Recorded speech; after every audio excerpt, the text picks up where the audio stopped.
Sí, reciba un cordial saludo. Estamos dando comienzo al debate de género, familia y sociedad de cualquier parte de donde nos está viendo. Esperamos que sea un oportuno encuentro, independientemente de que hayamos conversado, nos hemos conocido y ha sido un placer poder estar acá.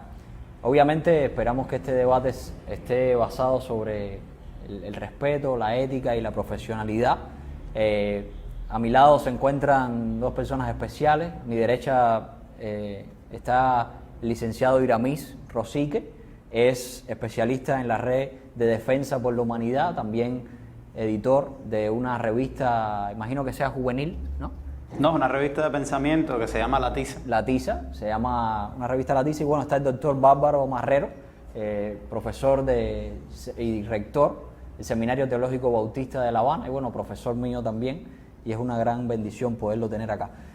Como pueden ver, no era lo previsto, Manuel se tuvo que ausentar, y bueno, para que fuera parejo también quisiéramos no pasar por alto la bendición de poder trabajar con Jorge Duquerne, el pastor de la Iglesia Bautista de Regla. Agradecemos también y va a estar acá con nosotros como oyente.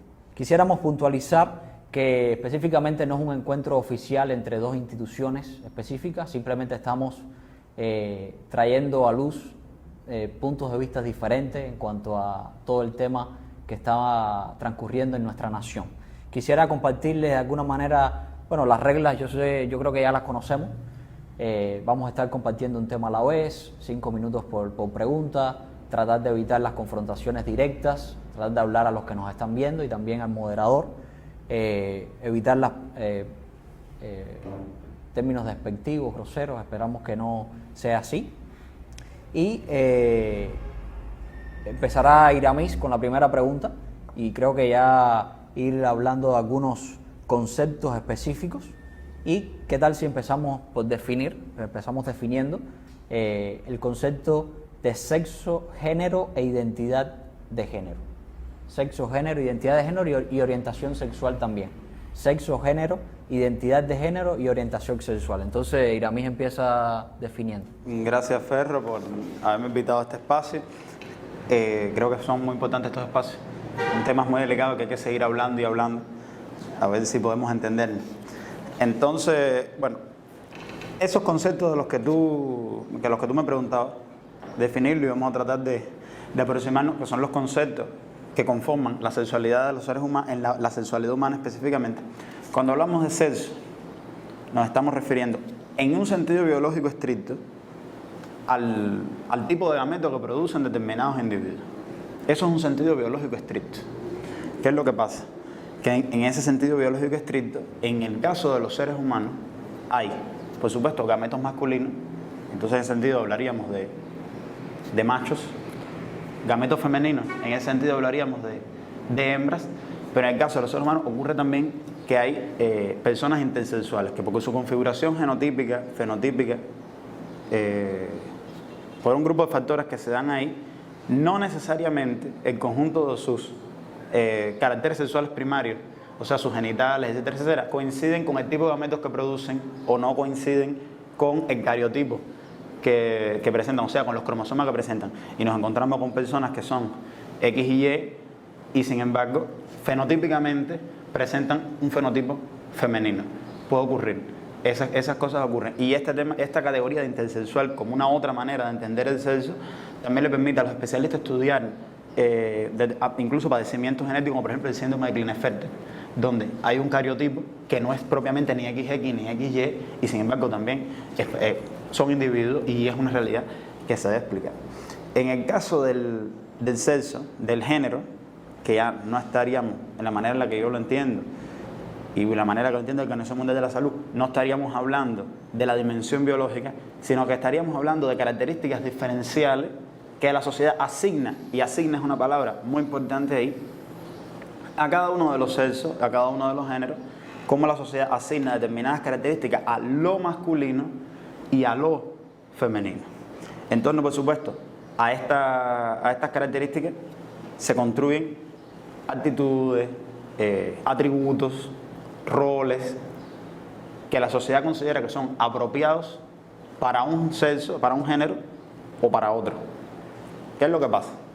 Tú me preguntabas por la identidad de género. Dentro del género se abren 3 dimensiones. Una que son los roles de género, que es a lo que te hablaba ahora, de qué la sociedad considera apropiado para, qué la sociedad espera de los cuerpos, que la sociedad, de acuerdo a determinadas características, ha marcado e identificado como hombres o mujeres. A eso que la sociedad espera le decimos roles de género. Lo entendemos como roles de género. Pero en género entonces hay otras cosas, como por ejemplo la identidad de género, que no tiene que ver con qué la sociedad espera, sino que tiene que ver con cómo en un proceso de socialización que tienen los individuos en una formación, en una educación, se constituye una identidad, o sea, una experiencia subjetiva y un autoconocimiento donde las personas se identifican a sí mismos, y esto no tiene que ver con cómo lo ven los otros, sino como cómo esa persona se ve a sí misma como parte de un género o de otro. Y hay una tercera, que además esto no necesariamente coincide con lo que los otros ven. Los otros pueden marcar su cuerpo como el cuerpo de una mujer, y esa persona no identificarse como el cuerpo de una mujer, no identificarse con el género de una mujer. Ahí estamos hablando de identidad de género. Entonces estamos en presencia de las personas transgénero, los que nos identificamos con el mismo género que la sociedad nos asigna, de acuerdo a determinadas características que tenemos. Estamos en presencia entonces de personas cisgénero. Hay una tercera dimensión de género que generalmente no se tiene en cuenta, que tiene que ver con la expresión de género. ¿Qué cosa es la expresión de género? ¿Cómo entonces el individuo manifiesta el género al que cree que pertenece, o al género que identifica con el que se identifica? Que no es, fíjense que hay una diferencia entre la expresión y la identidad, porque la identidad es una experiencia subjetiva y tiene que ver con el yo, cómo yo me siento y cómo yo me entiendo a mí mismo, pero la expresión tiene que ver con cómo yo proyecto y comparto con los otros esa manera de entenderme a mí mismo. Entonces nos encontramos, por supuesto, muchas personas tenemos una expresión de género de acuerdo a lo que la sociedad espera con respecto a los roles de género, espera de nosotros lo que considera apropiado de lo femenino y de lo masculino, y hay personas que no son en ese sentido normativas y se distancian un poco de eso que se considera apropiado para ello. Y tenemos, por ejemplo, podemos hablar de las personas que se trasvisten y se visten con una ropa que la sociedad entiende que es apropiada para el otro género. Y eso no significa incluso ni que ellas se sientan del otro género, ni que, o sea, tiene que ver con cómo expresan el género en un momento determinado. Y entonces, por último, cuando me hablaba de orientación sexual, que es otra dimensión más de la sexualidad, que no está vinculada tampoco mecánicamente al sexo, ni está vinculada mecánicamente a género, estamos hablando en este caso de atracción. Una atracción que puede ser afectiva, que puede ser romántica, que puede ser sexual, con respecto a otras personas. En ese sentido, hay heterosexuales que sienten esa atracción afectiva, romántica o sexual, son 3 dimensiones diferentes también, por personas del sexo opuesto, y en el caso de las personas homosexuales sienten esa atracción por personas de su propio sexo, y en el caso de las personas bisexuales sienten atracción por ambos sexos indistintamente. Ok. Sí, Pastor. Sí, bueno, en primer lugar yo quisiera agradecer a Iramis por acceder a esta invitación, también por la, yo creo, feliz iniciativa de la iglesia local, el Ministerio de Jóvenes, especialmente a Ferro, por propiciar este debate o diálogo que yo creo que es muy importante. Y yo creo que en nuestro país especialmente es muy necesario en esta etapa que estamos viviendo.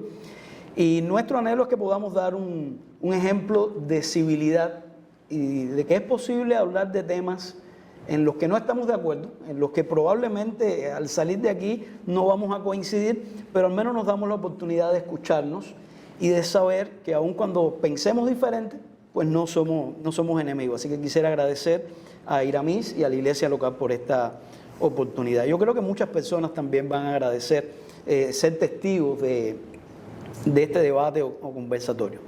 Con relación al sexo, coincidimos en muchas cosas. Entendemos que el sexo se define biológicamente por el fenotipo, los órganos sexuales, y por el genotipo, por la información genética de los cromosomas, que también es un aspecto importante, XX y XY, y que el sexo entendido científicamente está sobre la base de la organización del organismo para la reproducción. Entendemos que la sexualidad es binaria. hay una tendencia actual, que anteriormente no se veía así, a incluir la intersexualidad como un tercer sexo o un tercer tipo de sexo, pero hasta ahora la intersexualidad, que antes se le llamaba erróneamente hermafroditismo, se considera un trastorno del desarrollo sexual, aunque a algunos no les gusta la palabra trastorno y prefieren decir que es una condición, pero entendemos que tanto el género humano como otras especies, hay una división de masculino y femenino, que es lo que garantiza y permite la reproducción. Con relación a esto, hay un pensamiento que me llamó la atención de una feminista, por cierto, británica, Rebecca Riley Cooper. Ella dice: el hecho de que algunos humanos sean intersexuales no disminuye la verdad del dimorfismo sexual. Del mismo modo, el hecho de que algunos humanos nazcan sin piernas no disminuye la verdad de que los humanos son bípedos. O sea que la intersexualidad es un hecho que es innegable, no es mayoritario, incluso hay diferentes tipos de intersexualidad donde el fenómeno es más complejo, donde puede haber una inconsistencia entre esos caracteres sexuales que se pueden ver, ese fenotipo y el genotipo, pero que no afecta, vamos a decir, la orientación sexual o la identidad de género o identidad sexual, que después vamos a ver algunos ejemplos de eso si nos da tiempo. Con relación al género,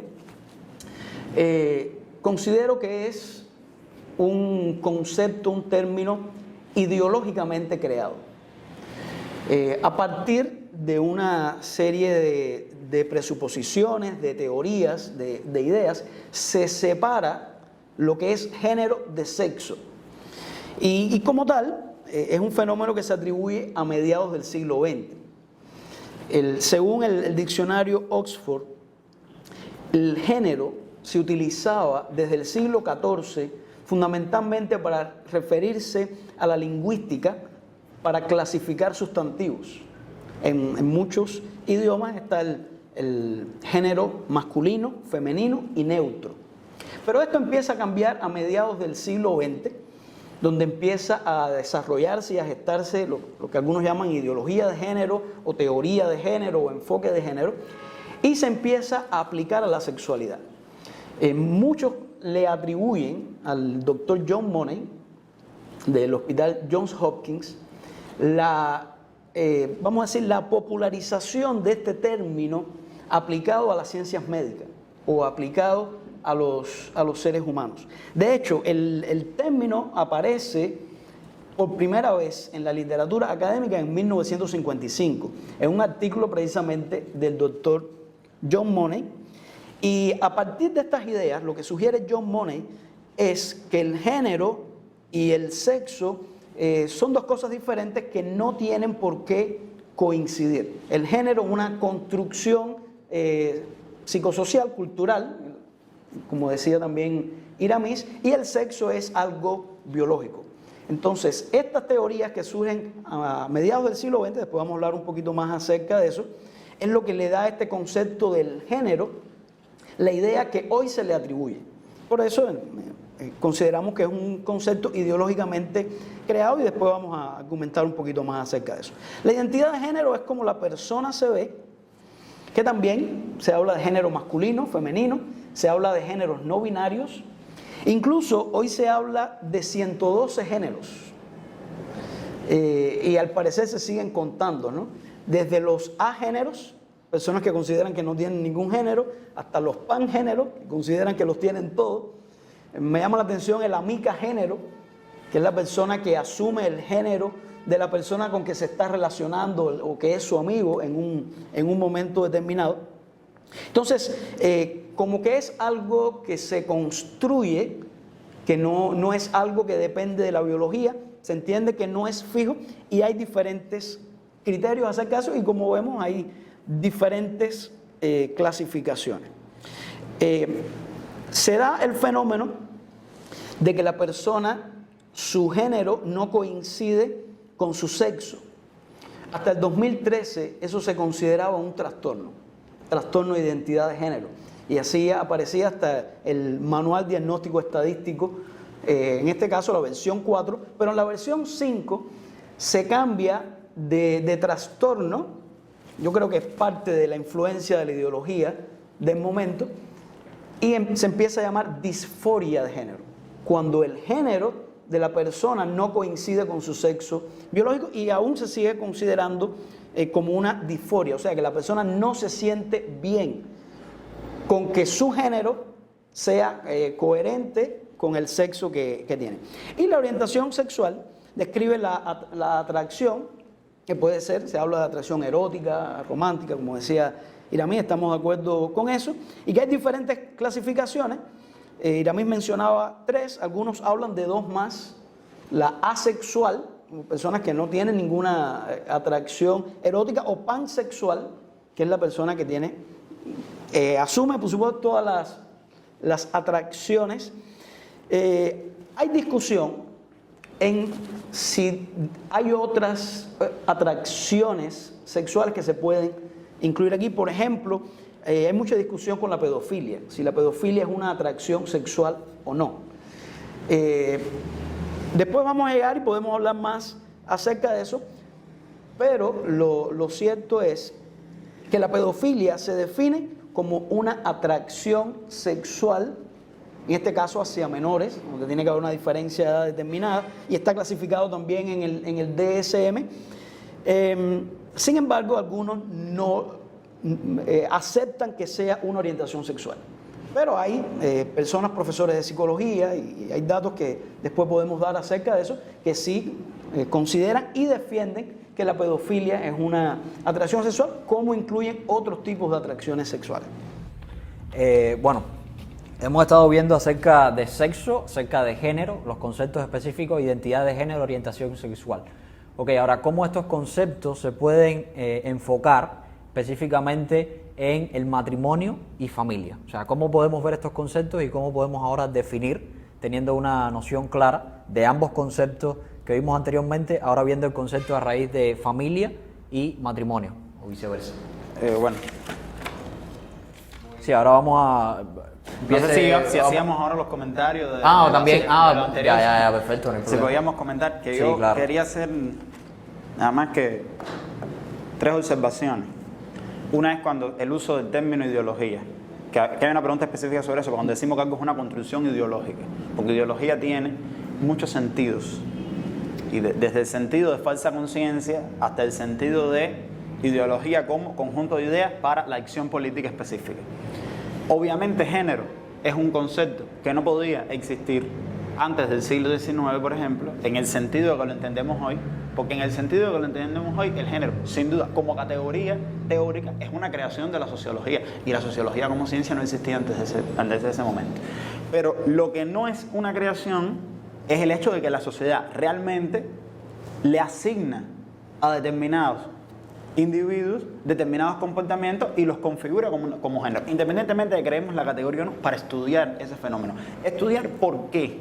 El género hace falta entenderlo como categoría, y no como categoría ideológica, sino como categoría científica, aunque podría ser una categoría ideológica también, como categoría científica, porque hace falta entender por qué unas sociedades entienden que los hombres usan túnica y otras sociedades entienden que los hombres usan pantalones, porque unas sociedades entienden que es inaceptable que las mujeres usen pantalones y otras sociedades... O sea, este tipo de cuestiones tienen que ver con la sociología de género, y hace falta poder pensar esos rasgos que la sociedad le asigna a los cuerpos y eso que la sociedad considera apropiado sobre la feminidad y cómo se construye la feminidad y cómo se construye la masculinidad. Es necesario género para poder pensar eso, porque no podemos, aunque el sexo está biológicamente determinado, que los hombres usen pantalones y que las mujeres usen saya, no está biológicamente determinado. Detrás de eso hay una práctica sociohistórica, detrás de eso hay una cultura que asigna determinados funcionamientos, determinadas actitudes, determinados atributos a unos géneros u otros. Lo otro que quería decir era que en este tema de si hay muchos géneros o hay pocos géneros, si hay ciento y pico, entonces son cosas, como decía el doctor, son debates, aún dentro de la propia sociología de género, de este tema de las orientaciones sexuales. Entonces son debates que existen dentro de la sociología de género y dentro de todas las teorías que tienen que ver con la sexualidad.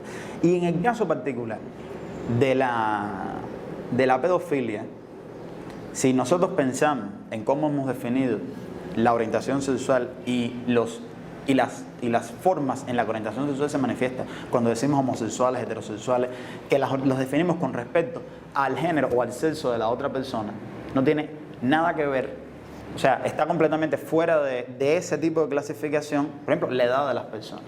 O sea, si las personas por las que sientes atracción son menores de edad o mayores de 80 años, o personas que sean gitanas, o personas que sean negras, eso no tiene que ver con la orientación sexual. Eso tiene que ver con, por supuesto, es una conducta sexual, pero que no entra por lo menos en el uso que tiene la categoría orientación sexual, que no es cualquier tipo de atracción, es una categoría que describe la atracción sexual entre las personas de una manera específica y en una dimensión específica, que es con respecto al sexo de la otra persona.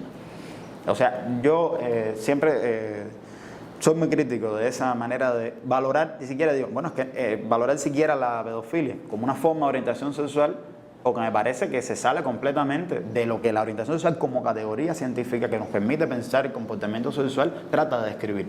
La pedofilia es una conducta sexual, pero está descrita por otras categorías. Pastor, tiene 3 minutos, si va a hacer uso de, o sea, si quiere 3 minutos. Sí, rápidamente, con relación, no sé si yo lo mencioné erróneamente, pero hablaba de la creación del uso de género a mediados del siglo XX, ¿no? Si dije mediados del siglo XIX fue un error, mediados del siglo XX. Y cuando me refiero a una creación ideológica, es por lo que John Money entendía acerca del género. Que estamos de acuerdo que cada cultura define lo que es apropiado de la manera de expresar esa identidad de género, y con eso no tengo ningún problema.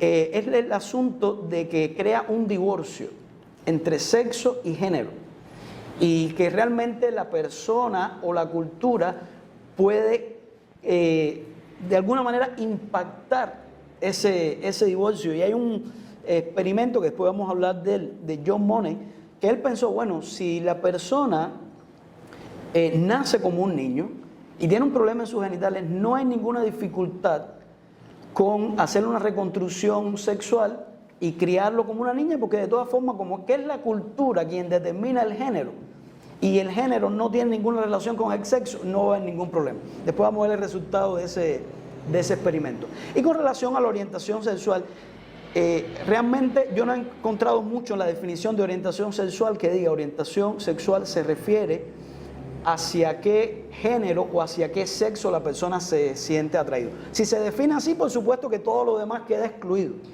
Pero si se define como una atracción erótica en sentido general, por supuesto que todas las otras atracciones incluyen.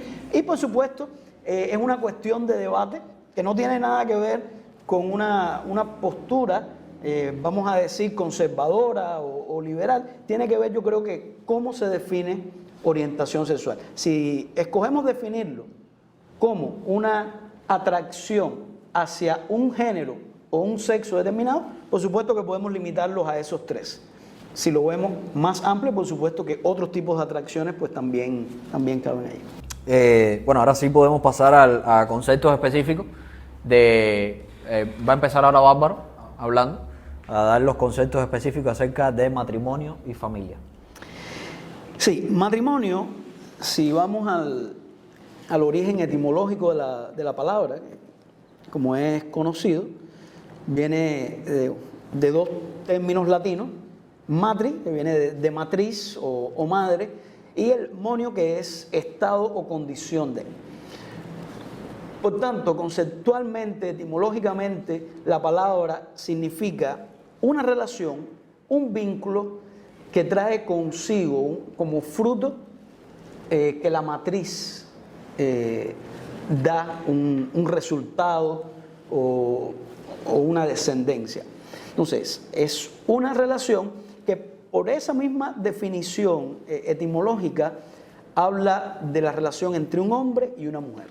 Es un tipo de relación comprometida que trae consigo la descendencia. Ese es el origen etimológico de la palabra. Es un símbolo de la heterosexualidad.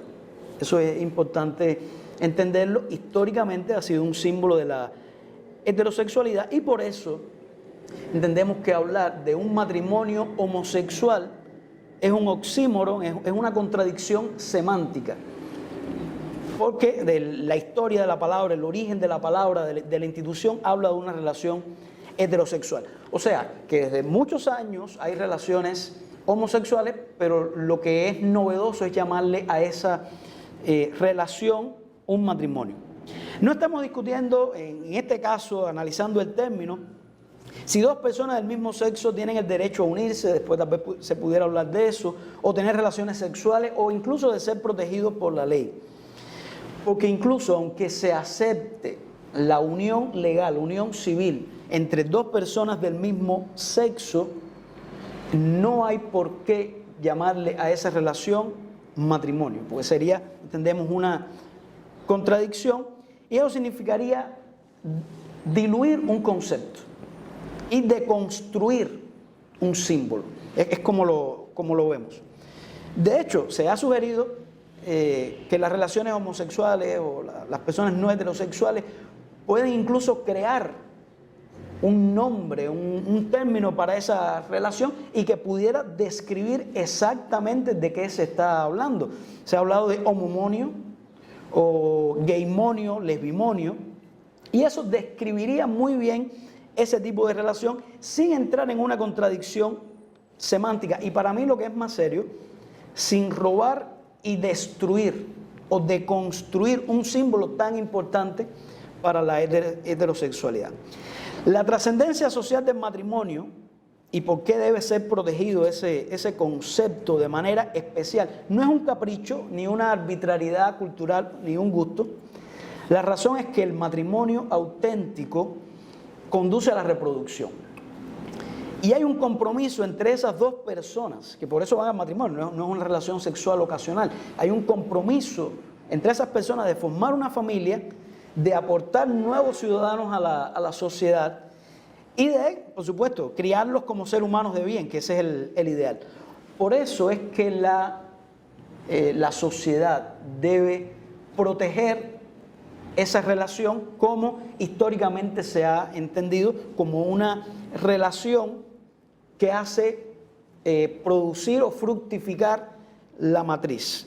Así que esa es la manera en que nosotros entendemos el matrimonio. Con relación a la familia, en su sentido propio y estricto, la familia está determinada por la consanguinidad. Mamá, papá, hijos, hermanos. Eso es lo que el concepto en sí mismo implica.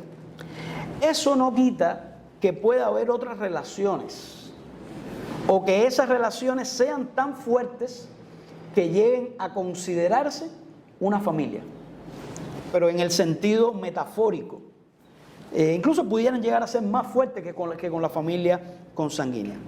Pero el vínculo de la sangre no se puede relegar, que es uno de los peligros que vemos con el nuevo código y el énfasis que se le está dando en los medios al afecto. El afecto es importantísimo, pero no debería relegar ese vínculo consanguíneo, porque sería, de alguna manera, minar o afectar esa familia consanguínea.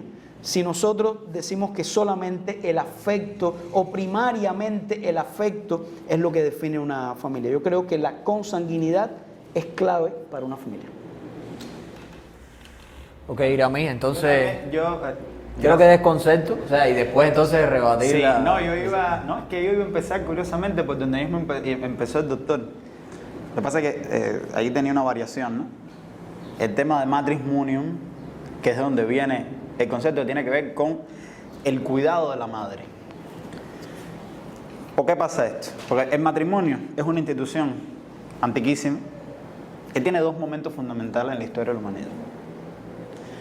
Un primer momento, que es el que le otorga el sentido del que hemos hablado aquí y el sentido de su nombre, de manutención de la madre, que está asignado por tipos de sociedad, o sea, un primer momento que se extiende hasta entrado del siglo XX y todavía en la mayor parte de los lugares ese momento permanece, que tiene que ver con tipos de sociedades en los que la mujer no puede valerse por sí misma. El matrimonio era en esa sociedad, en primer lugar, el modo en el que el Estado y la sociedad en la figura del Estado obliga al hombre a hacerse cargo de una mujer que a su vez le asegura el linaje.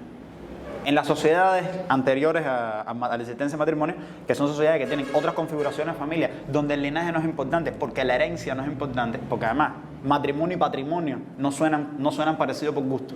El matrimonio es una institución que está estrechamente ligada también a la propiedad y al tema del patrimonio. O sea, el matrimonio tiene que ver con la madre y el patrimonio tiene que ver con el padre, porque el hombre es el que tiene patria potestad y decide sobre los bienes, sobre los hijos y sobre la esposa. Entonces, una vez que ocurren determinadas transformaciones en las sociedades, sobre todo en las sociedades occidentales, el contenido del matrimonio como institución cambia. A la vez que las mujeres pueden trabajar y no morirse de hambre, porque además, antes de eso, la única mujer que puede trabajar es la prostituta. Pero además la prostituta está impedida de formar familia porque construimos también un discurso ideológico donde la prostituta, como no podemos asegurar los hijos de ella de quién son y por tanto de a qué linaje pertenecen, porque ella se acuesta con todos los hombres, esa no puede formar parte del matrimonio, esa es una mala mujer. Nadie se casa con una prostituta, a menos que reniegue de el oficio más antiguo del mundo. Entonces quedan las otras mujeres, que son las buenas mujeres, que el matrimonio les asegura, una vez salida de la casa del padre, que es el que las mantenía mientras no estaban casadas, entrar a la casa del esposo, que las mantiene y a cambio ellas cumplen un conjunto de funciones. Pero lo más importante es que le otorgan un linaje de hijos que le permitan a él seguir heredando y manteniendo su propiedad. A la vez que las mujeres pueden trabajar, que las mujeres se pueden divorciar, que las mujeres pueden tener propiedades de ellas, porque en toda la historia de la humanidad las mujeres no pudieron tener propiedades. Eso también es bastante reciente. Las mujeres no podían tener cosas de ellas. Que las mujeres pudieron tener personalidad jurídica, por tanto tomar decisiones por sí mismas y no tener la tutela del esposo para tomar cualquier decisión, no ser tratada como menores de edad y como minusválidas. Que pudieron votar. Y además que ocurren dos procesos en la sociedad. Uno, la desecularización, porque entonces ahora también ni divorciarte te manda a la condenación eterna, por lo menos en la parte de la humanidad, de la sociedad que no es religiosa. Divorciarte no te manda a la condenación eterna, ni tener sexo antes del matrimonio te manda a la condenación eterna, porque esa es otra de las finalidades que tiene el matrimonio. Bueno, si no te casabas no podías tener sexo tampoco. En una sociedad en la que eso no funciona, y hay un último elemento que tiene que ver con... ¿Has tirado por tierra el feminismo? No he tirado por tierra el feminismo, te estoy explicando. No te digo que... Esa liberación de la mujer tiene unas consecuencias sobre el matrimonio como institución, que ahora voy a decir, y hay una última transformación que no tiene que ver específicamente con la mujer, sino que tiene que ver con la familia. El capitalismo, las sociedades modernas capitalistas, desarrollar la técnica, desarrollar la producción y desarrollar los servicios y sacar del seno de la familia un conjunto de tareas que tienen que ver con la reproducción económica de la familia, porque en la Edad Media está bien, el esposo trabajaba en el campo, pero se vestía porque la esposa tejía la lana. O sea, si no hay esposa no te puedes vestir, y si no hay hijos no te pueden ayudar en la tierra. O sea, la familia es una unidad económica también. Al capitalismo externalizar de la familia todas esas tareas que son de reproducción de la vida, fundamentales de vida o muerte, todos estos factores que he mencionado cambian por completo la naturaleza del matrimonio, que deja de tener ese contenido imprescindible para la reproducción del linaje, para la reproducción de la vida, y pasa a ser una institución que simplemente otorga determinadas obligaciones jurídicas con respecto al patrimonio y entre los cónyuges, y determinados derechos que tienen que ver con la propiedad, con la migración, con determinadas obligaciones entre ellos mismos. Y esa es una segunda etapa en la que vivimos, por ejemplo, en Cuba, y que vivimos en muchas sociedades occidentales. Yo coincido con el doctor en el sentido de que, en ese sentido, el matrimonio, él dice, los matrimonios que no son entre un hombre y una mujer podrían no llamarse matrimonio. Y yo digo, es verdad, pero incluso los matrimonios entre hombres y mujeres ya podrían no llamarse matrimonios, porque su contenido social, que fue ese durante miles de años, ya no existe. Hoy, para tener hijos, no te tienes que casar. Hoy, para hacer vida en común, no te tienes que casar. Hoy, para sobrevivir y vivir, no te tienes que casar. La gente se sigue casando porque en torno al matrimonio, en primer lugar, por la institución jurídica que representa las obligaciones y los derechos que otorga, que son por los mismos que luchan la comunidad LGBT, que todos puedan acceder a esos derechos que podrían acceder mediante una institución como la unión civil. Hay países donde no existe matrimonio igualitario, lo que existe es la unión civil, que otorga esos mismos derechos, lo que por ejemplo no te puedes casar en la iglesia. O sea, el componente romántico, simbólico y cultural del matrimonio puede ser que las parejas homoafectivas no puedan acceder a él, pero todos los otros componentes acceden. Pero yo le digo, hoy lo más sustancial del matrimonio no es ese componente, porque la gente se sigue queriendo y se sigue amando sin casarse. Lo más sustancial de esa institución son estas otras relaciones. Y bueno, en el caso de la familia, yo ahí sí discrepo del doctor, porque creo que la familia y la sociología del parentesco un poco lo ha manejado así, y es una corriente a la que yo me afilio, está más que fundamentada en la consanguinidad, está fundamentada en la filiación. ¿Qué cosa es la filiación? La filiación es la decisión que tú tomas de asumir a alguien en un segmento social determinado, asumirlo parte de tu familia. Por eso, no nos puede sorprender, o sea, si pensamos que la consanguinidad es la fuente fundamental de la familia, después no podemos entender el tema de la adopción. El tema de la adopción, pero el tema del padre que nunca reconoció al hijo. Y realmente, aunque después se romantiza y se dice que la sangre es más fuerte que todo y todo aquello, pero hay muchos casos de padres que nunca reconocieron a sus hijos, no los conocen y son dos completos extraños. Sin embargo, el padre que sí lo crió, que no es su padre de sangre, tiene una relación filial absolutamente funcional y absolutamente sincera.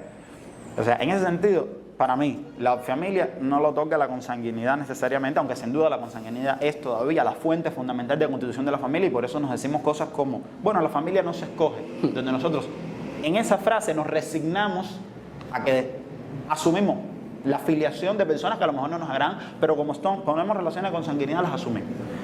Pero la consanguinidad no es la única fuente de constitución de la familia. La filiación, yo creo que incluso en cuanto a la consanguinidad, porque hay gente que es familia y que es familia de sangre y nunca más se hablan y se dicen ya se acabó, se rompió la familia, ahí se rompe la filiación y siguen siendo consanguíneos. Sin embargo, ya no se tratan como familia, y esa relación social que es la familia no existe entre ellos. Yo creo que la filiación es el tipo de relación social que permite que se constituya la familia como célula de la sociedad. O sea, esa manera en la que yo acepto que otro forma parte de mi segmento social, que en este caso es la familia, pero podría ser la gens, podría ser la tribu, porque hay otras formas de organización de la sociedad.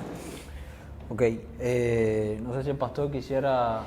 Sí, brevemente, con relación al matrimonio, aunque esos elementos pragmáticos que mencionaba Iramí son ciertos y siempre han estado ahí, pero hay elementos del matrimonio que son también muy antiguos y que no son de este tiempo, que incluso pudiéramos decir que en este tiempo se han perdido. Uno es el elemento de compromiso.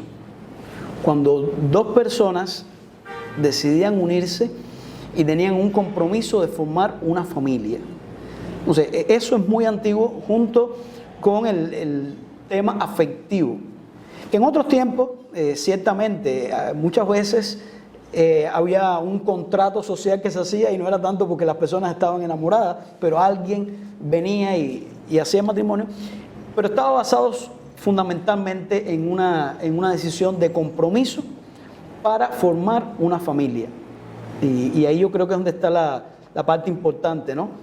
De que va a haber una descendencia que va a unir y que va a crear un vínculo de sangre. Yo no tengo problema en admitir que la filiación es importantísima y que estos son casos excepcionales que por supuesto todo el mundo está de acuerdo que un padrastro puede tener una filiación más estrecha que un padre que no reconoce y demás.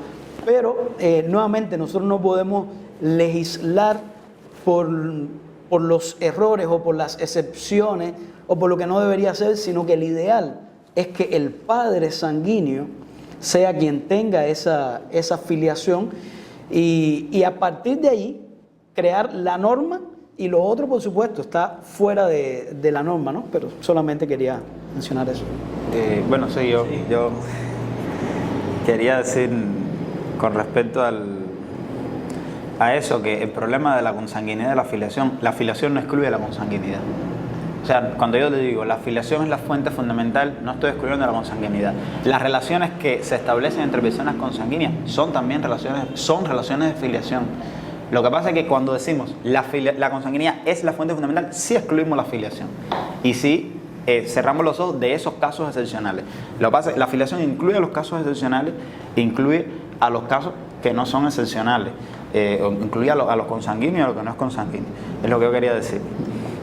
A ver, yo tengo para traer luz a o sea, cuando hablamos específicamente de matrimonio, porque quizás las personas que nos están viendo quizás no, o sea, cuando hablabas específicamente hacías primero un preámbulo histórico de todo el proceso por el cual ha transcurrido la mujer en el matrimonio, que fue donde hiciste más énfasis. Eso está avalado porque uno de los conceptos del pastor citó al diccionario de Oxford. Este tipo de conceptos está avalado, ambos los que están dando conceptos por sí mismos o por qué fuente específicamente. O sea, porque por ejemplo, hablabas hay otras personas que hablan, por ejemplo, del matrimonio de matriz. Hace un ejemplo, que es lo que hablaba el pastor, de que lo más importante es que el fruto de ese compromiso hay una plore, o sea, hay una descendencia. Sin embargo, hablabas del matrimonio que no realmente tiene esa, o sea, semánticamente, específicamente, ¿cómo está avalado eso? Tiene que ver con la descendencia, porque si yo te digo, el cuidado de la madre, fíjate cómo, por eso decía, no tiene que ver con la mujer, tiene que ver con la madre. El patrimonio tiene que ver con el padre, y a la vez que hablamos de madre, estamos hablando de descendencia. Lo que pasa es que, y por eso te hacía la historia, eso tiene que ver con un contenido específico del matrimonio, porque además, era lo otro que te iba a decir ahora, que se me había olvidado, en Cuba, antes de los 90, la gente dejó de casarse. La gente no dejó de tener familia, y no dejó de como decían la gente, a juntarse. No dejaron de juntarse y de tener familia, y vivir en concubinato, y no estar casados. La gente se volvió a casar en Cuba, empezó a casarse otra vez, cuando empezó todo este tema de las casas, de registrar las casas, de heredar, de viajar.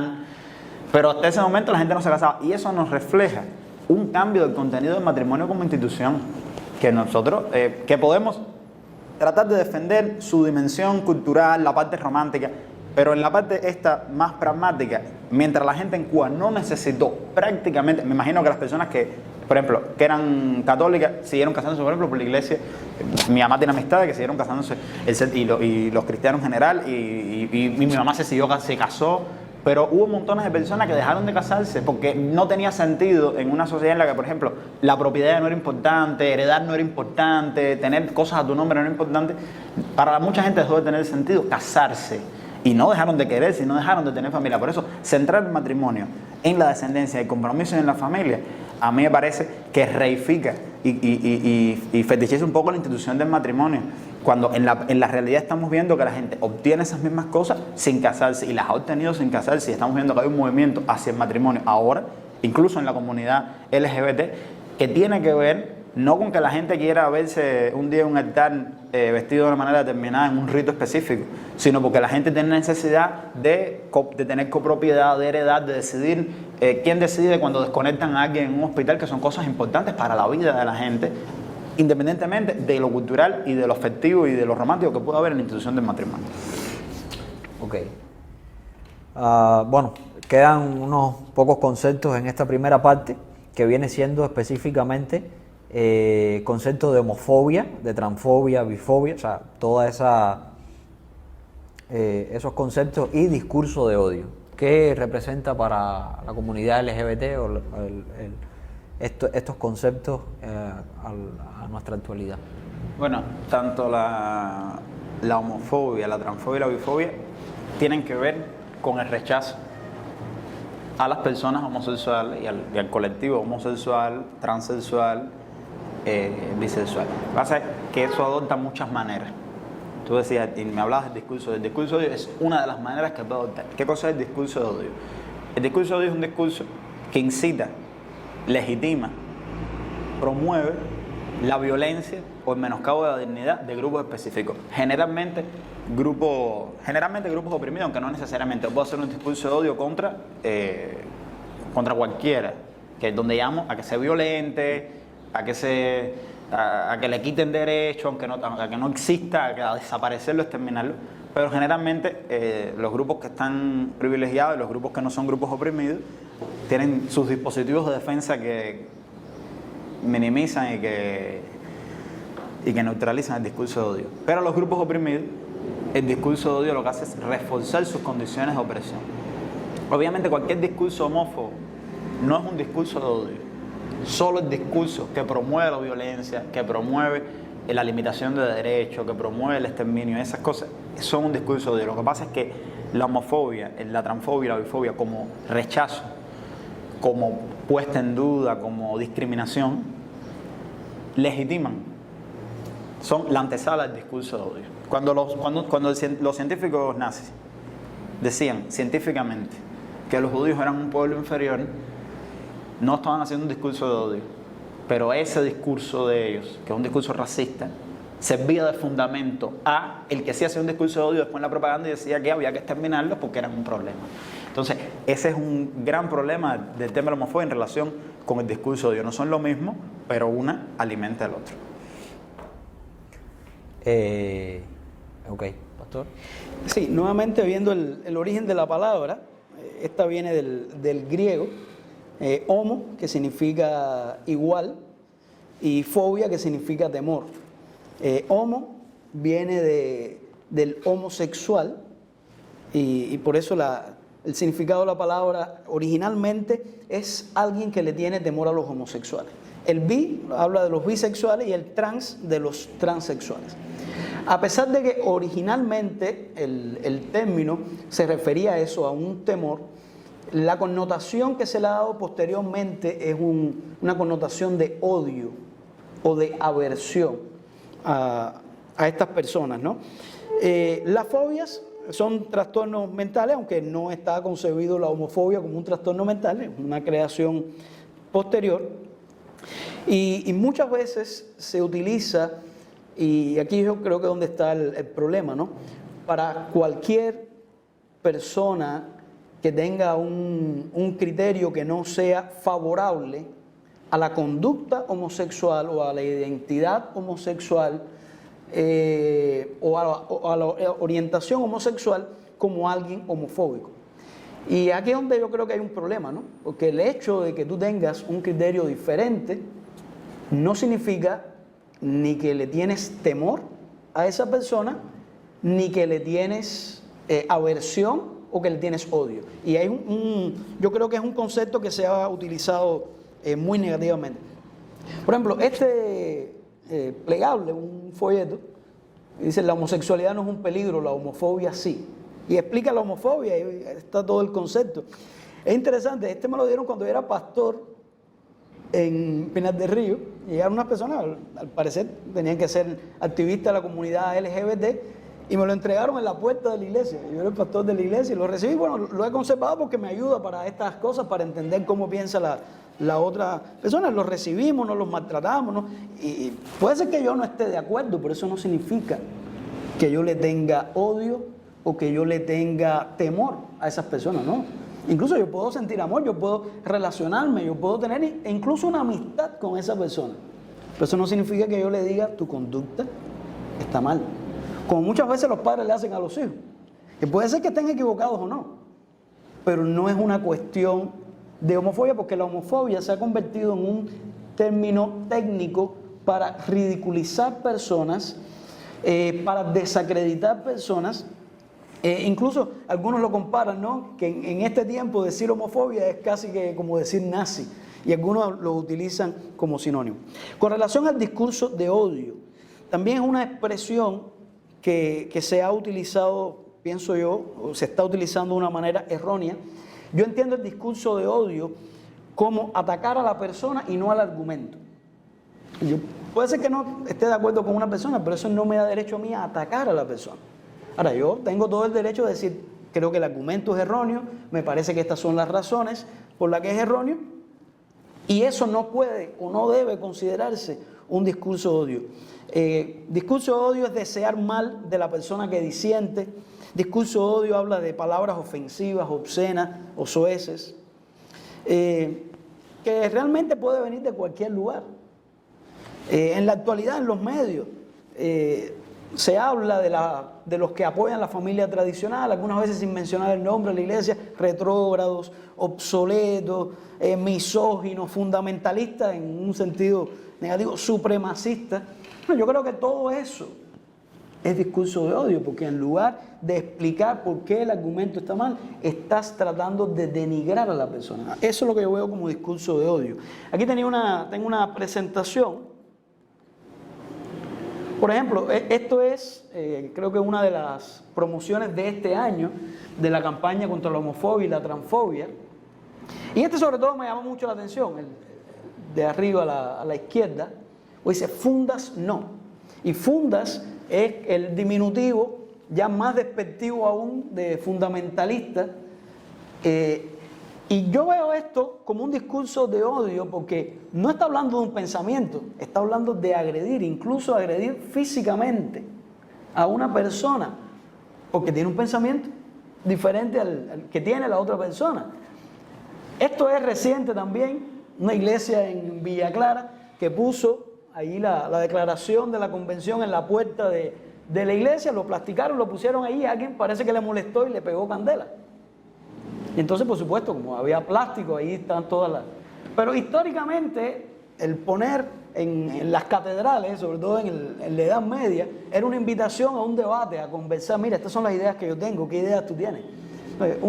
Esto pudiéramos clasificarlo no de discurso de odio, esto sería casi que un acto de odio, un crimen de odio.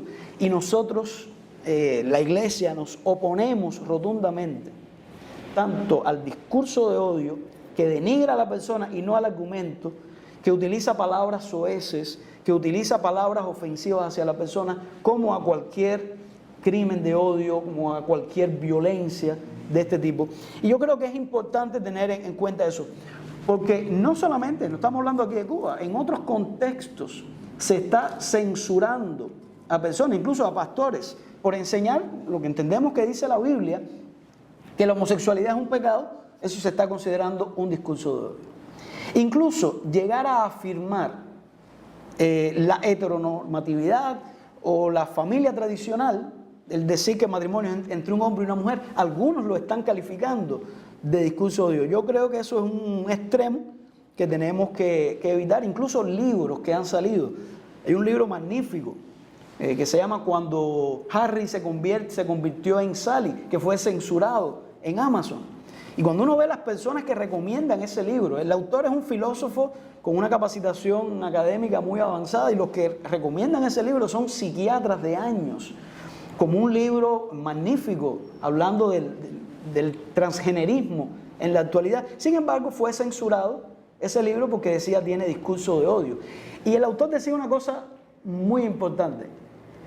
Él afirmó, ya no depende con cuánto amor tú lo dices, no depende cuán buenos argumentos das. Si te opones a una ortodoxia cultural, entonces ya de inmediato está clasificado de discurso de odio. Y ahí es donde nosotros, yo pienso que debemos tener bien claro qué cosa es un discurso de odio y qué cosa es efectivamente la homofobia, bifobia o transfobia. Bueno, yo sobre eso tengo que decir que, bueno, realmente me parece lamentable que ocurran cosas como esa y que en el activismo por los derechos de todas las personas alguien utiliza la violencia como instrumento.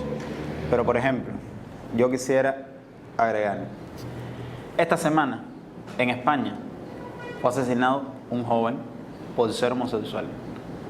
13 personas le dieron una golpiza en un bar.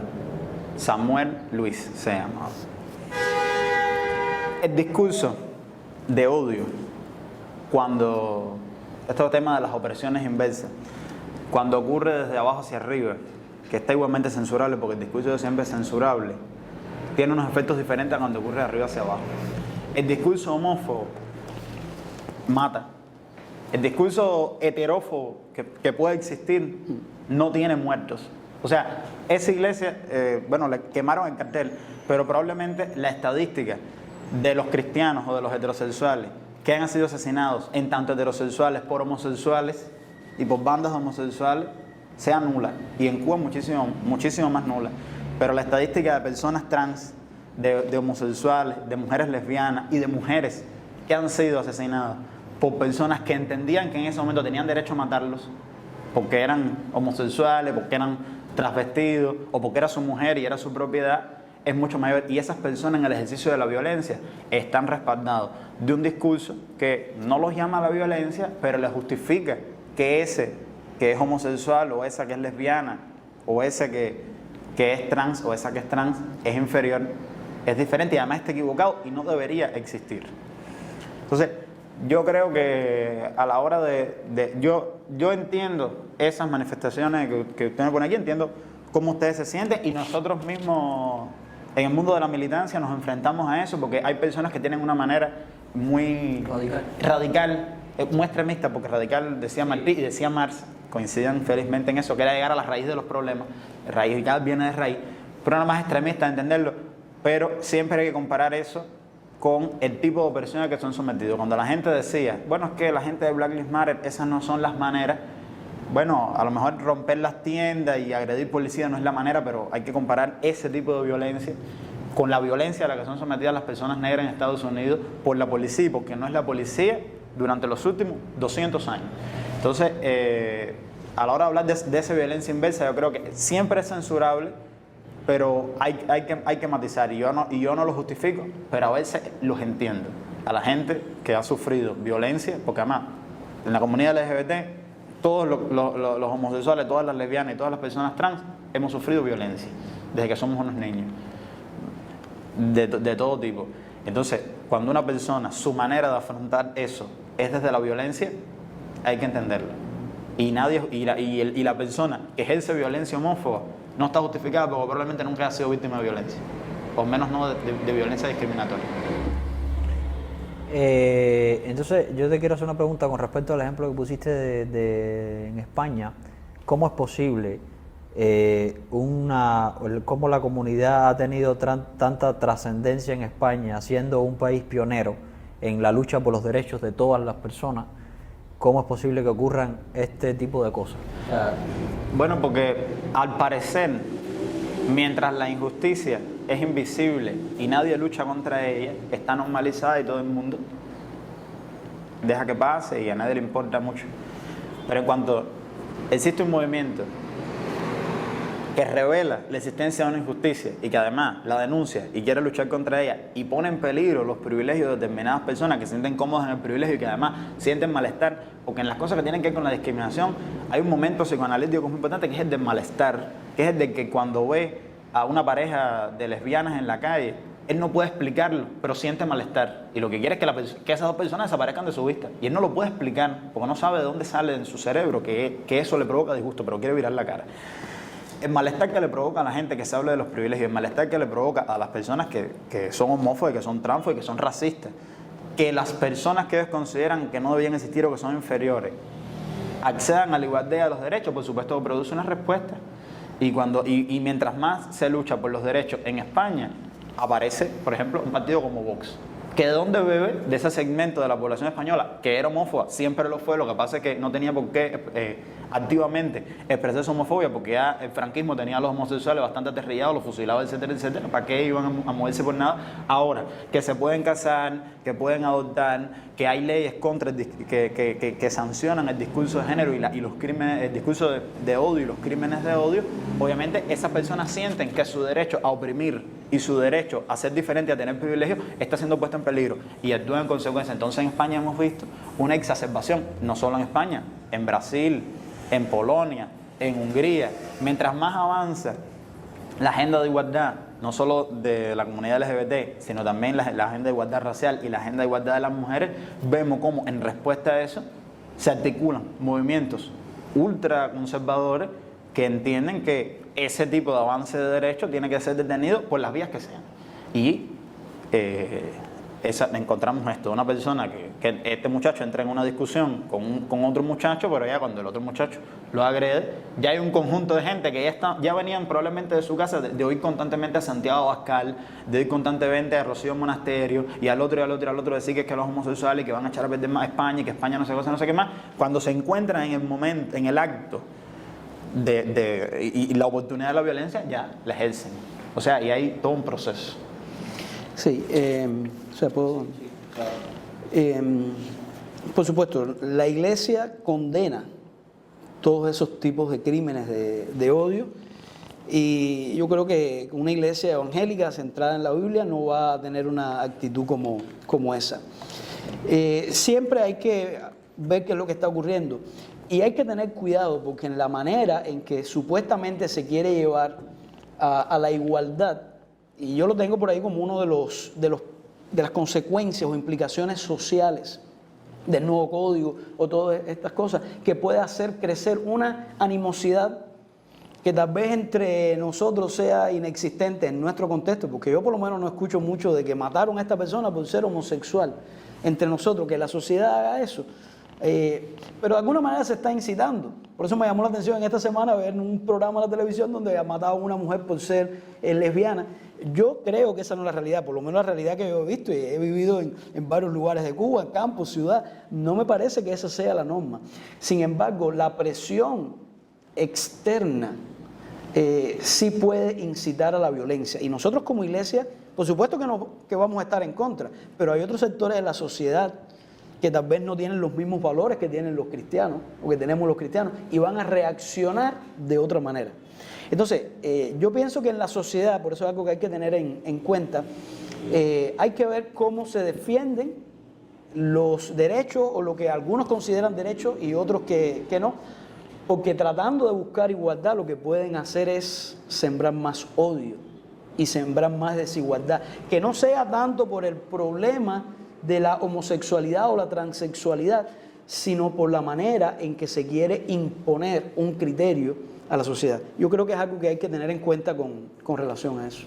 Pastor, con respecto a lo que usted estaba diciendo, ¿usted cree también que, o sea, de acuerdo a los derechos que se ha buscado en la orientación sexual de las personas y toda esta lucha en la comunidad LGBT, usted cree, no desde el punto de vista sexual, pero sí desde el punto de vista ideológico o pragmático, porque hay muchas cosas que quizás en el término de las escuelas, quizás en el término de o sea, que los cristianos que no creemos, por ejemplo, en la teoría de la evolución, cree que ha habido una actitud discriminatoria hacia nuestro pensamiento cuando no disfrutamos de escuelas que nos enseñen, por ejemplo, la creación.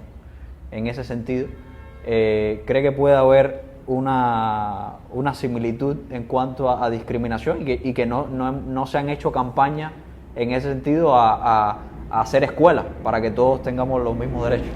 Bueno, yo creo que esa es una nota muy, muy importante a destacar. Y es cierto, y es lamentable, todos estos crímenes de odio hacia los homosexuales.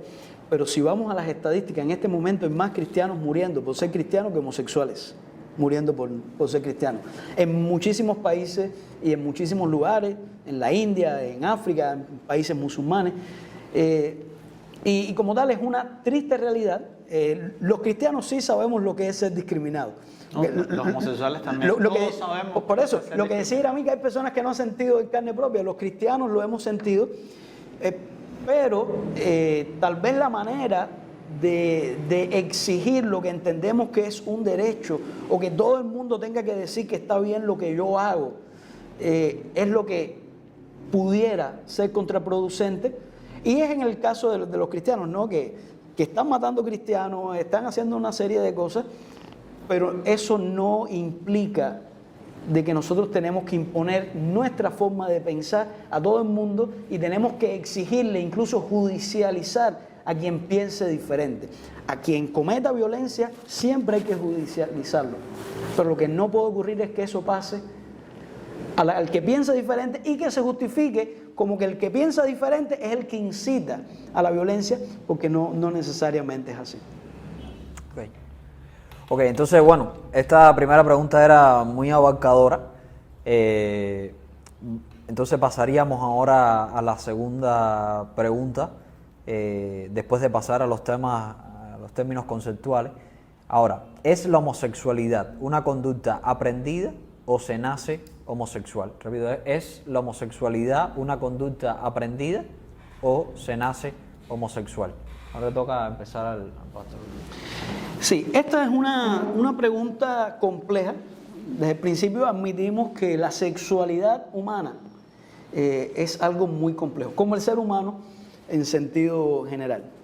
Es importante de alguna manera definir a qué nos referimos cuando hablamos de homosexualidad, porque pudiéramos entenderlo al menos de tres formas. Una orientación homosexual, una identidad homosexual y una conducta homosexual. Muchas veces nos parece que las tres cosas es lo mismo, pero no necesariamente es así. Vamos a hablar específicamente de la orientación, que yo creo que es lo más complicado, porque no hay mucho consenso en si la orientación sexual es una elección o no.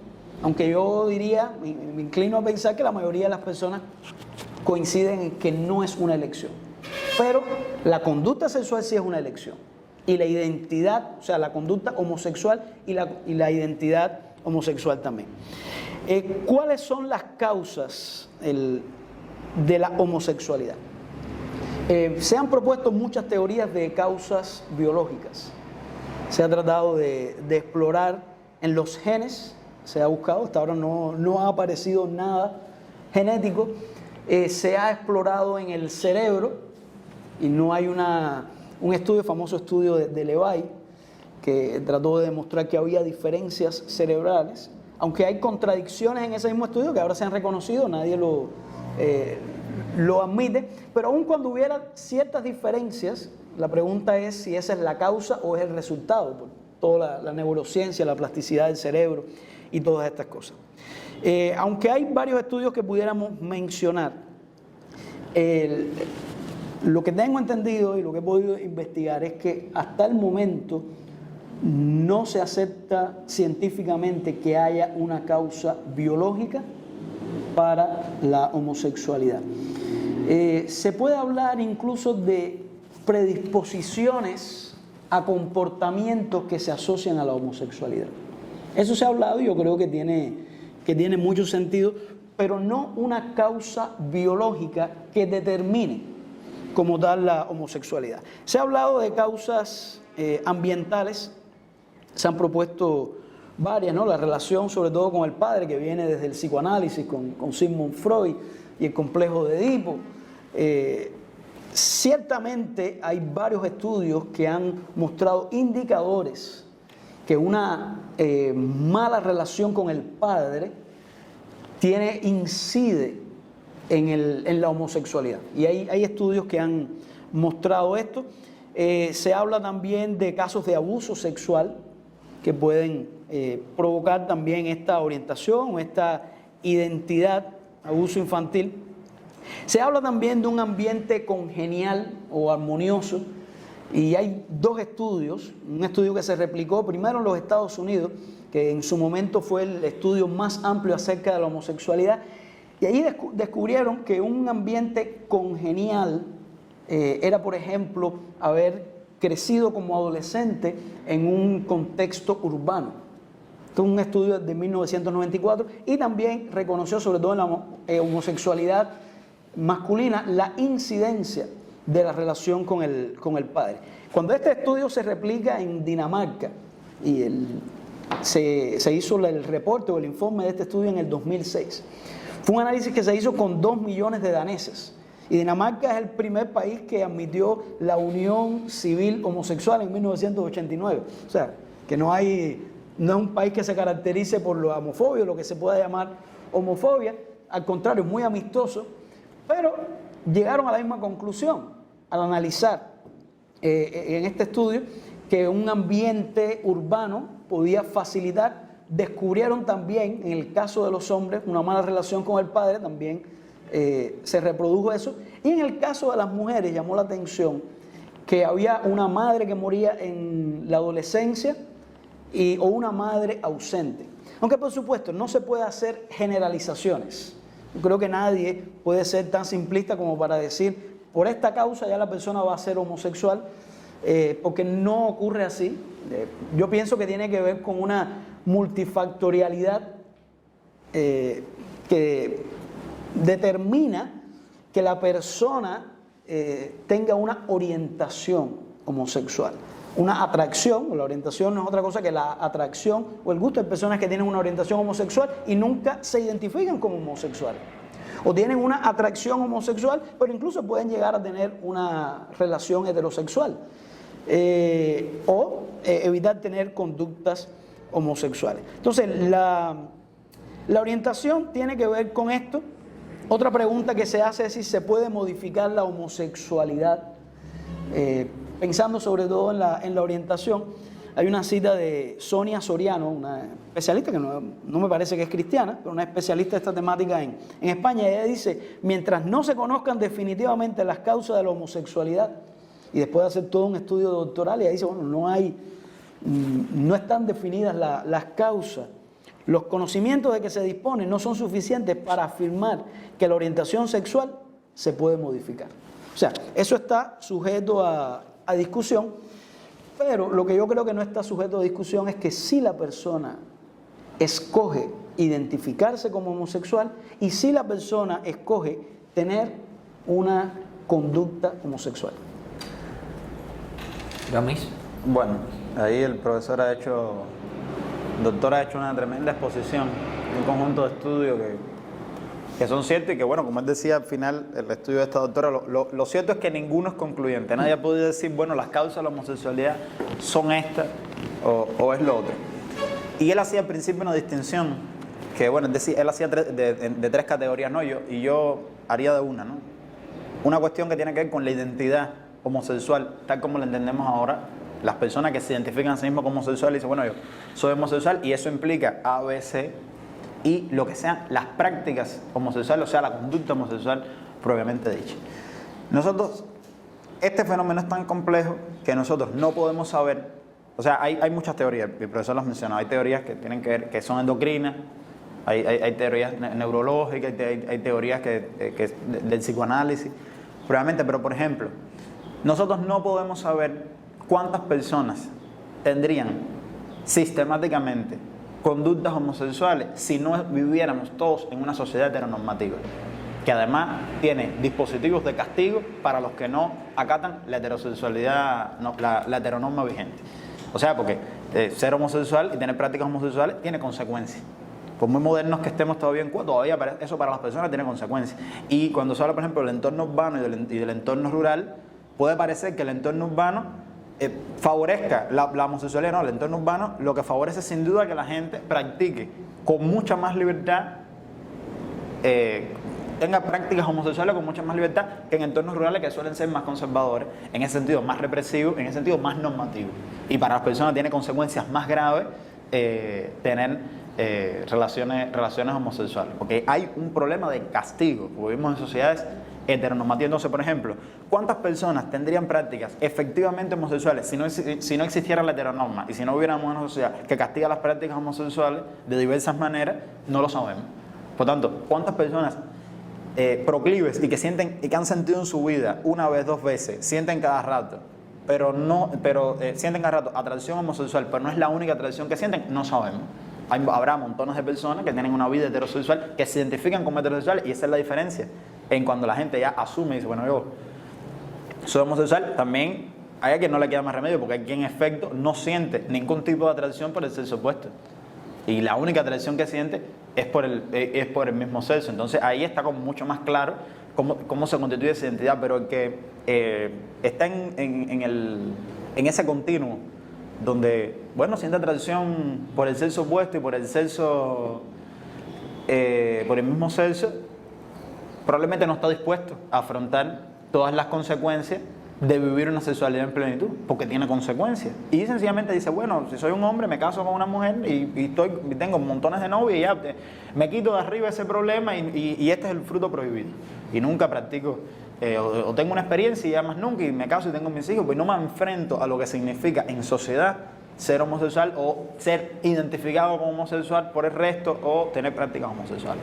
Entonces, en ese sentido es muy difícil decir qué es lo que lo determina. Y a mí me sorprende que estas teorías de la relación con los padres son bastante androcéntricas, porque piensan mucho. Después usted mencionó ya el tema de la madre, en el caso de las compañeras lesbianas, pero son muy androcéntricas en el sentido de que generalmente están pensando por qué los hombres, muchas de estas teorías lo que se preguntan es por qué los hombres son homosexuales, lo piensan desde los hombres nada más, porque el tema de la homosexualidad femenina es como, existen, y es parte de la discriminación, es como, bueno, eso es algo que no es tan firme y que no puede ser, porque además al parecer, las mujeres, también en su condición de subordinación por el patriarcado, se han visto más obligadas a no vivir plenamente su homosexualidad, y las mujeres que han sido lesbianas se han casado más que los hombres que han sido gays.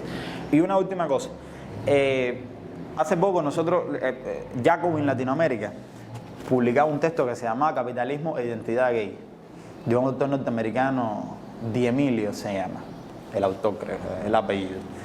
Y él ahí tenía una tesis que a mí me parece muy interesante, que tiene que ver con esto de la identidad.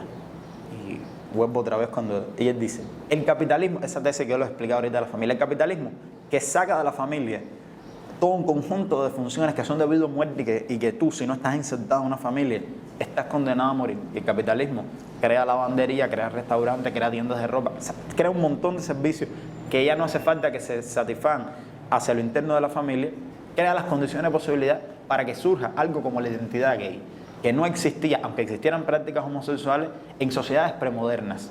En los griegos existía por supuesto la homosexualidad, porque la homosexualidad ha existido siempre, pero no es la manera que nosotros la entendemos ahora. Hay unas conductas homosexuales que tienen una configuración social muy específica y se dan en unos contextos muy específicos. Y nadie es gay en Grecia, nadie es gay en Francia en el siglo XI, porque no existe esa manera de entender la identidad sexual. La homosexualidad, tal como la entendemos hoy, la identidad gay, es un producto también de la sociedad contemporánea, que crea las condiciones de posibilidad para que las personas puedan vivir plenamente la sexualidad de esa manera sin que eso atente contra su vida. También importa, por ejemplo, que ya a nadie lo maten por ser homosexual, bueno, en Occidente, porque hay una parte del mundo en la que todavía te cuesta la vida, en la que esas condiciones de posibilidad son importantes para la construcción de esa identidad.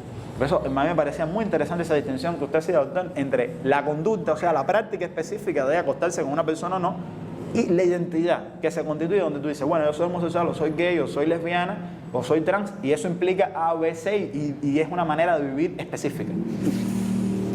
Sí, apuntar que con relación a ese argumento de que no se sabe qué pasaría si no hubiera, vamos a decir, los prejuicios hacia la homosexualidad, cuántas personas se identificarían como homosexuales.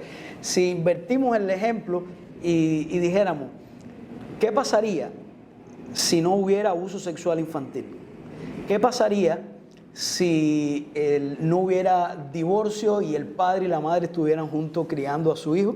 ¿Y por qué se habla sobre todo del padre? Aunque hay otros complejos, ¿no? El complejo de Electra, que tiene que ver con la madre y todo. Pero ¿por qué el padre? No tanto por una cuestión androcéntrica, sino porque sabemos que el padre, cuando hay una ruptura, el padre en el 95, más del 95% de las veces es el que se va, se pierde, pero la madre se queda conectada con el hijo. Entonces, el padre puede irse, la madre generalmente es la que queda, aunque hay excepciones a ese caso. Entonces uno se pregunta, ¿qué pasaría en una sociedad? ¿Cuántas personas se identificarían verdaderamente como homosexuales o llegarían incluso a tener esa orientación?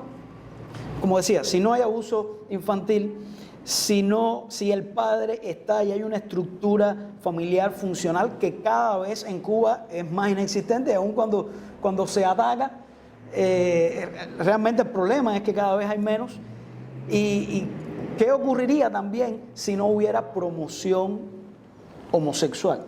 Como se hace en algunos casos por los medios, por esa idea de visibilizar, que muchas veces lo que se hace es promocionar. Si no hubiera nada de eso, ¿cuántas personas se identificarían? Y estoy de acuerdo, me pareció esa distinción importantísima, cómo se veía la homosexualidad en Grecia, cómo se veía tal vez en Francia en un momento determinado, cuando no hay una cultura, cómo esa cultura sí realmente pudiera incidir. No es solamente la libertad de mostrar lo que está ahí, que es intrínseco, sino cómo pudiera haber un contagio social al ver otras expresiones que lleven a la persona, que de otra manera no lo sería. Un factor que yo no mencionaba es ese muchacho amanerado que no necesariamente tiene una orientación homosexual, pero desde que nace en la escuela le están diciendo tú eres homosexual, una serie de estereotipos, los hombres los rechazan, las muchachitas los aceptan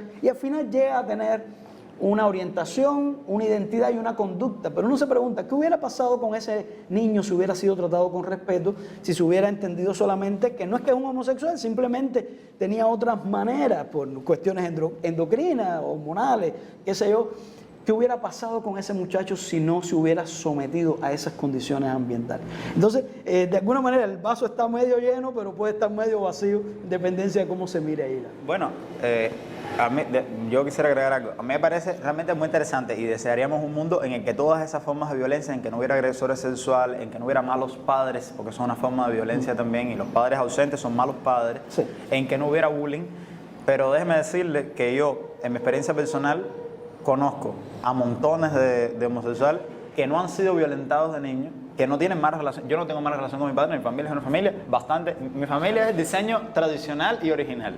Mi mamá y mi papá están casados, mis hermanos, mi familia se come en la mesa, mi papá y yo nos llevamos perfectamente y no he sido víctima de abuso sexual y conozco a mucha gente que no lo son. Incluso no he sido víctima de bullying, no he sido tanto víctima de bullying como han sido otros. Y yo creo que el problema de eso, de esas tesis, es que descartan, no se ajustan a estos casos que le estoy poniendo. Por ejemplo, yo conozco una pareja de gemelos que uno es heterosexual y el otro es homosexual, y no pueden haber recibido una crianza y un entorno social más idéntico, y uno es heterosexual y el otro es gay. Los conozco y son idénticos, y genéticamente son idénticos también porque son gemelos. Entonces, entrar a que estos factores así, de una cuestión tan discreta, en el sentido discreto de 1 o 0, una cuestión tan discreta puede ser la que determina que alguien sea o no homosexual, a mí me parece que simplifica demasiado el tema. En cuanto al tema de la cultura y de cuánta gente se identificaría, yo digo, lo que puedo decir sobre eso es que gracias a Dios, bueno, gracias a Dios no, disculpen. No Por suerte, no, porque no hay problema. El problema aquí se puede decir gracias a Dios, aquí no hay problema. Porque a lo mejor lo que voy a decir no está de acuerdo con usted y, bueno, no sé. Por suerte, en la época del capitalismo, se crean las condiciones para que las personas que no tienen posibilidad de insertarse en una manera de entender la vida, de entender la familia tradicional, puedan darle sentido a su vida, porque no quiere decir que cuando no había una cultura homosexual y una cultura gay, las personas que podían insertarse, que hoy se insertan en esa cultura, no existían. Esas personas siguen existiendo y eran víctimas de una profunda infelicidad, eran víctimas de violencia, o sea, el tema de la felicidad de las personas yo creo que también es muy importante, máxime cuando esa felicidad no interfiere con la felicidad de los otros.